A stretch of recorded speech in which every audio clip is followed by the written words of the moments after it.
Okay, students, let us look at this question. A right circular cylinder having diameter 21 and height 38 is full of ice cream. The ice cream is to be filled in cones of height 12 and diameter 7, having a hemispherical shape on the top. The number of such cones to be filled with ice cream is. तो सबसे पहले तो students हम ये निकाल लेते हैं कि सिलेंडर का टोटल वॉल्यूम कितना होगा, राइट? कितना वॉल्यूम आइसक्रीम है जो सिलेंडर में आएगा। तो सिलेंडर का वॉल्यूम होता है pi r square h. So pi radius of cylinder will be 21 by 2. So 21 by 2 का whole square into the height that is 38। इतना वॉल्यूम आइसक्रीम है। अब पहले ये निकाल लेते हैं कि एक कोन में कितनी वॉल्यूम आइसक्रीम आएगी, है ना। So let's draw small figure, हालांकि जरूरत नहीं है but just to explain you. ये लेट्स से कोन है। कोन की हाइट स्टूडेंट्स हमें गिवन है which is 12। So this is 12। कोन के अगर रेडियस की बात करूं, क्योंकि कोन का डायमीटर 7 है तो radius will be 7/2। It also has a hemispherical shape on the top, है ना। तो इस तरह से आइसक्रीम आएगी ऊपर। अब देखिए ये जो हेमिस्फेयर है स्टूडेंट्स, इसका रेडियस वही होगा जो कोन का रेडियस है, तो इसका रेडियस भी 7/2 है। अब एक कोन में कितनी वॉल्यूम आइसक्रीम आएगी वो देख लेते हैं। सो दैट वुड बी, पहले तो कोन की ही वॉल्यूम निकाल लेते हैं। 1/3 pi r square h. So 1/3 pi into 7/2 का square into the height of cone is 12।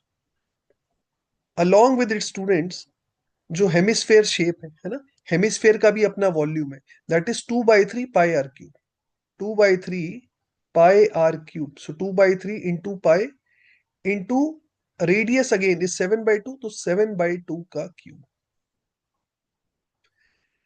अब देखिए एक कोन में इतनी वॉल्यूम आइसक्रीम आ रही है, एक कोन में इतना वॉल्यूम आएगा आइसक्रीम का।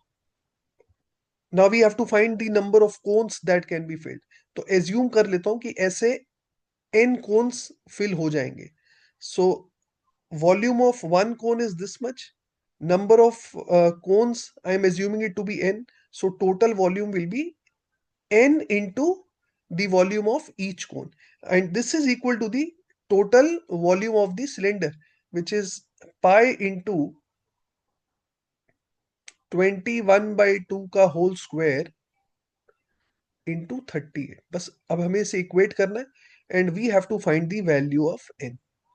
अब देखिए हो सकता है आपको कैलकुलेशन काफी टफ टफ लग रही हो। देखिए काफी चीजें यहाँ से आप डायरेक्टली कैंसिल कर सकते हैं। एक तो देखिए पाई कैंसिल हो जाएगा, पाई पाई पाई gets cancelled out.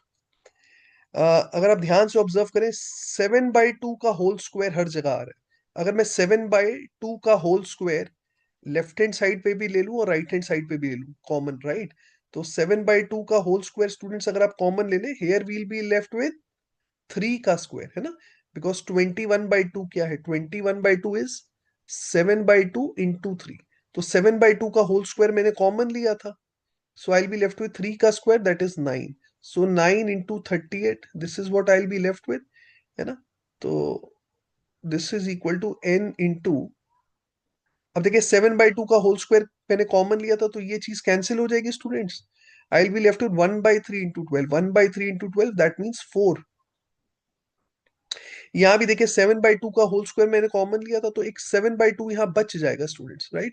So I be left with 2/3 into 7/2।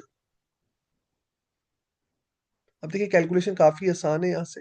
9 into 38 is equal to n times, we'll get 4 plus 7/3, है ना। 4 plus 7/3। So finally I can say students n will be equal to 9 into 38, and 4 plus 7/3 students, this actually becomes 19/3। तो 19/3 denominator में आ जाएगा। Now 19 into 2 is 38, so we'll get 9 into 2 into 3, that is 54. So 54 such cones can be filled with the ice creams. I hope this question is clear to everyone.